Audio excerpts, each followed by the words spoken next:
Barakana naannoo Oromiyaatti jaarmiyaaleen dubartoota hojii kenna tajaajila lammummaatiin tajaajila qarshii biiliyoona 60 olitti shallagamu akka kennan ibsan. Jaarmiyaaleen dubartoota naannoo Oromiyaa kenna tajaajila lammummaa bara 2017-18 irratti waloon ibsa kennan. Ibsa kenname kanaan hooggantuun biiroo dhimma dubartootaaf daa'immanii Oromiyaa aadde Maabiraat Baacaa akka dubbatanitti waggoottan darban hojii tajaajila lammummaa fayyadummaa hawaasaa mirkaneessuu danda'an hojjechaa turaniin milkaa'inni gaggaariin argamuusaa ibsaniiru. Hojiin kenna tajaajila lammummaa Huna fi ganna kan hojjetamu ta'uusaa bira darbee bara baraan hojii hojjetamaa dhufeen hojiin kun gochaan raawwatamuu bira darbee ilaalamni uummata keenyaa jijjiiramee hojiin kenna tajaajila lammummaa yeroo ammaa kana aadeeffatamee jira jechuudha.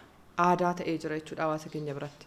Hojiin kenna tajaajila lammummaa kunis ijaarsa manneen harka qalleeyyii, deeggarsa namoomaa, kunuunsa dubartootaa fi ijaarsa bakka tursiisa daa'immanii irratti kan xiyyeeffatu ta'uu aadde Maabiraat dubbatan. Kanaaf hojiiwwan baroottan darban hojjetamaa tureen hojii tajaajila lammummaa hojjetamaa ture keessatti gumaacha olaanaa hawaasni keenya gochaa tureen keessattuu akka biiroo dhimma dubartootaaf daa'immanii Oromiyaatii fi jaarmiyaalee dubartootaatti sosochii guddaa uumuudhaan hojiin hojjetamaa ture hojii ijaarsaa fi suphaa mana harka qalleeyyiiti. Hojii ijaarsaa fi suphaa mana harka qalleeyyii kanaanis haadholiin keenya baay'een aduu fi roobarraa baraaramuu danda'anii jiru.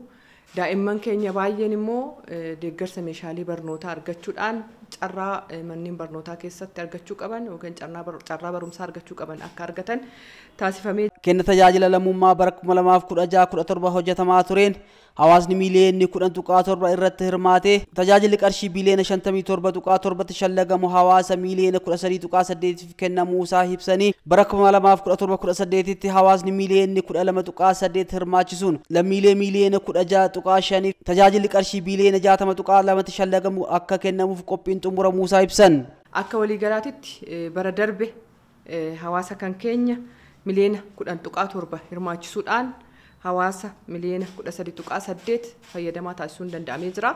Kanaanis tilmaama qarshiitiin qarshii biliyoona 57.7 ta'u baasii kan ta'u silaa hambisuun kan danda'ame. Hojii kenna tajaajila lammummaa bara kanaatiin hawaasa miliyoona 12.8 kan hirmaachisnu yoo ta'u kana keessatti immoo hawaasni keenya miliyoona 16.5 ta'u in fayyadama kan jedhu kan qabanne akka waliigalaatitti tilmaama qarshiitiin qarshii biliyoona 60.2 tilmaamamu hojii kenna tajaajila lammummaa bara kanaa yookiin bara 2017 fi 18 keessa hojjetamuun kan galma ga'u jennee karoorfannee fi kanaafis ibsa waloon kan kennan biiroo dhimma dubartootaaf daa'immanii Oromiyaa, Federeeshinii Dubartootaa Oromiyaa, Waldaa Dubartootaa Oromiyaa fi Liigii Dubartootaa Paartii Badhaadhinaa Damee Oromiyaa yoo ta'u hojii kenna tajaajila lammummaa hojjetamuuf hawaasni marti tumsa irraa eegamu gochuu akka qabu aadde Maabiraat dhaamaniiru.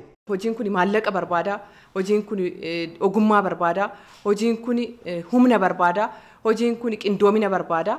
Qaamni kamuyyuu qindaa'ee abbaan qabeenyaa maallaqaan deeggarsa barbaachisu akka gochuu danda'u. Dargaggeessi keenya guutuu Oromiyaa irra jiru humna isaatiin hojii kana bira dhaabbatee gahee isaa ba'atee tumsa barbaachisuuf deeggarsa barbaachisu godhee akka milkeessuu danda'u.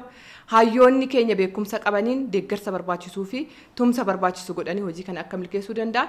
Hawaasni keenya maraa immoo yeroo isaa kennee xiyyeeffannoo itti kennee ganna kana keessa yeroo boqonnaa qaamni baay'een hawaasni keenya baay'een kutaan hawaasaa baay'ee ogeessi baay'een hayyoonni baay'een boqonnaa itti argatanidha waan ta'eef yeroo boqonnaa isaanii kanatti immoo hojii tola ooltummaa hawaasa isaaniitiif akka kennuu danda'anii fi karoora bara kana qabanne akkaatuma kanaan dura baratameen tumsa barbaachisuuf deeggarsa barbaachisu gochuudhaan akka milkeessuu danda'an waamicha koo maqaa biiroo dhimma dubartootaaf daa'immanii akkasumas jaarmiyaalee dubartootaa akkasumas immoo maqaa dubartoota naannoo keenyatiin waamicha dabarsuun barbaada.